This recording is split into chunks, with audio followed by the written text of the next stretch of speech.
दिल्ली की रानी। एक थी रानी। क्योंकि राजा की मौत एक हादसे में हो गई थी, रानी को ही राज्य संभालना पड़ रहा था। रानी का नाम था रानी रश्मिवती। रानी ईमानदार थी और प्रजा की सेवा में लगी रहती थी। एक दिन उसके दरबार में 3 नौजवान आए, रमेश, सुरेश और दिनेश। कहो, क्या सहायता कर सकती हूँ मैं तुम्हारी? हम आपके दरबार में काम करना चाहते हैं ताकि जनता की सेवा कर सके। लेकिन अभी तो तुम्हारी उम्र बहुत छोटी है। तुम लोगों को तो अभी अपनी पढ़ाई पर ध्यान देना चाहिए। हमारा मन पढ़ाई में नहीं लगता। माता पिता को लगता है कि हम किसी के लायक नहीं हैं और हम साबित करना चाहते हैं कि हम लायक हैं।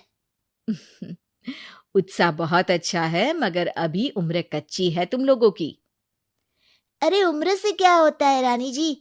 शास्त्रों में लिखा है कभी किसी के ज्ञान को उसकी उम्र के आधार पर नहीं देखना चाहिए।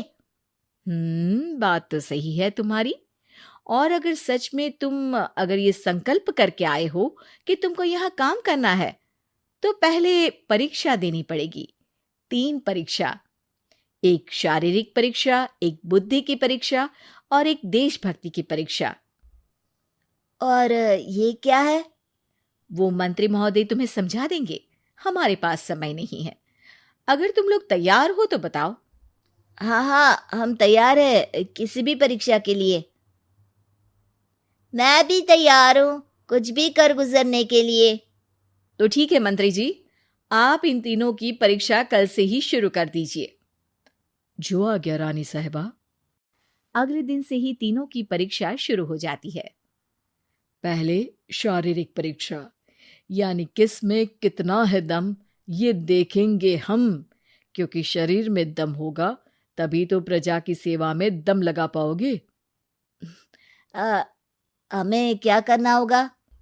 वो पेड़ दिख रहा है, जो सबसे पहले चढ़ेगा उस पे दरबार में नौकरी पाने के अवसर उसी के बढ़ जाएंगे।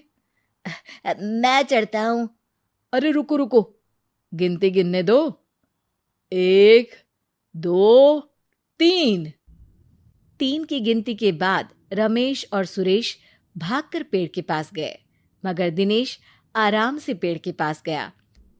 जैसे ही रमेश और सुरेश आधे पेड़ तक चढ़ गए, दिनेश ने उन दोनों की टांग पकड़ के उन्हें नीचे गिरा दिया और खुद पेड़ पर चढ़ गया। दिनेश की जीत हुई। अरे लेकिन इसने बेईमानी की। बेईमानी नहीं की, बुद्धि लगाई। शरीर के दम के साथ दिमाग में भी दम होना चाहिए। क्यों मंत्री जी? हाँ हाँ, बात तो तुम्हारी सही है, लेकिन बात अगर बुद्धि की है तो बुद्धि की असली परीक्षा हम कल लेंगे। शाम को जाकर मंत्री रानी को सब बता देते हैं। यानी दिनेश उन सब में ज्यादा होशियार है। जी रानी साहिबा। अगले दिन तीनों की बौद्धिक परीक्षा का समय होता है। आज हमें क्या करना है मंत्री जी? थोड़ा सब्र करो, कल जल्दबाजी में ही हारे थे तुम। सही कह रहे हैं मंत्री जी। अरे तू क्यों ज्यादा बोल रहा है? तू भी तो हारा था ना कल। ए दिनेश, ज्यादा होशियार मत बन। अरे अरे अरे, लड़ो मत। आज की परीक्षा पर ध्यान दो। आज की बौद्धिक परीक्षा में ये कुछ बोरे हैं, कुछ में नमक है और कुछ में रुई। जिसको जो ले जाना है उठा लो। देखते हैं कि कौन जल्दी से कोई भी एक बोरा नदी के उस पार लेकर जाता है। समय शुरू होता है अब। तीनों बोरों की तरफ बढ़ते हैं। सुरेश, नमक की बोरी भारी है, ले जाने में मुश्किल होगी।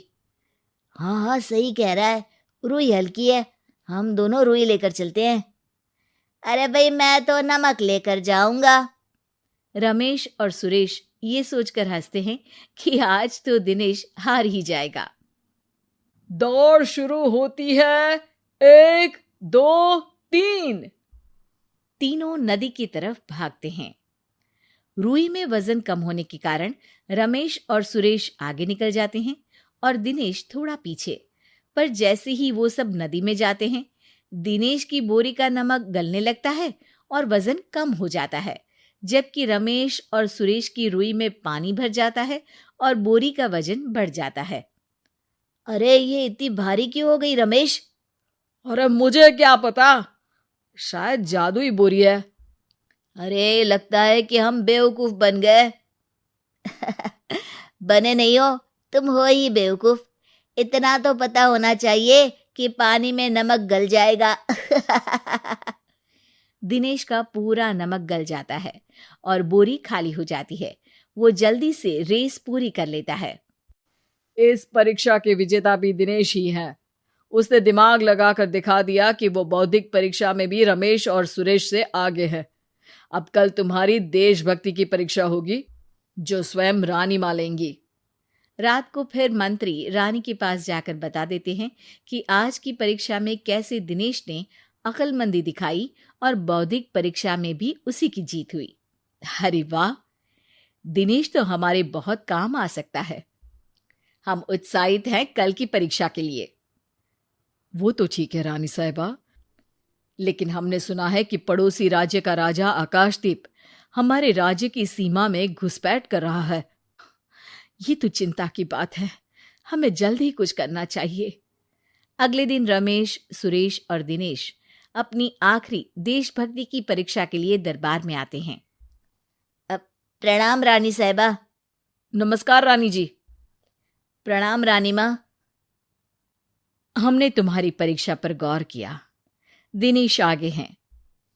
हम तुम तीनों में से किसी दो को ही दरबार में काम दे सकते हैं। किसी एक को आज जाना होगा। तो देशभक्ति की परीक्षा के लिए तैयार हो? पूरी तरह से। मैं तीनों से एक ही सवाल करूंगी। जिसका जवाब सबसे सही लगेगा उसे तो नौकरी मिल ही जाएगी। फिर दूसरे सबसे सही जवाब देने वाले को भी काम मिलेगा। आप लोगों का समय शुरू होता है अब। ज्यादा सोचने का समय नहीं होगा। जो मन में पहली बात आए उसका जवाब दे। तो सवाल यह है कि तुम इस मिट्टी के लिए क्या कर सकते हो?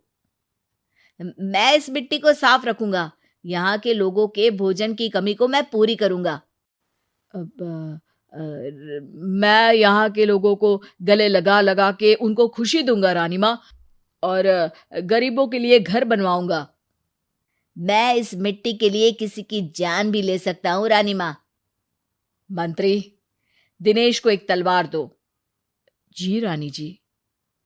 दिनेश, पड़ोसी राज आकाशदीप की जान तुम्हारे हाथ में है। जाओ, अपना काम पूरा करो। आज रात को तुम उस पर हमला करोगे जब वो सो रहा होगा। दिनेश वहां से चला जाता है। रानी माँ, ये आपने क्या किया? अभी किया नहीं है मंत्री जी। आप आकाशदीप को संदेशा भिजवाओ कि पड़ोसी देश का एक कातिल रात को उन पे हमला करेगा और दिनेश को पकड़वा दो। अरे, ये आप क्या कह रही हैं? और क्यों कर रही हैं आप ऐसा? राजा को लगेगा कि हमने उसकी मदद की, उसकी जान बचाकर। वो हमारे राज्य का पीछा छोड़ देगा और हमारा एहसानमंद हो जाएगा। और दिनेश का क्या होगा? इस राज्य को दिनेश जैसे शातिर और लड़ाकू लोगों से ज्यादा जरूरत है, ऐसे लोगों की जो लोगों को खाना खिलाने की और खुश करने की बात करे। और ये गुण सुरेश और रमेश में है। इन्हें नौकरी दे दो। दिनेश बहुत चतुराई से नौकरी हड़पना चाहता था, जिसके लिए उसने रमेश और सुरेश जैसे दोस्तों का भी नुकसान किया। पर रानी ज्यादा चतुर निकली। उसने एक तीर से दो निशाने लगाए। दिनेश जैसे खूंखार युवक को राज्य से बाहर करवा दिया और पड़ोसी राजा आकाशदीप को अपना एहसानमंद कर लिया। पूरा दरबार रानी की जय जयकार कर रहा था।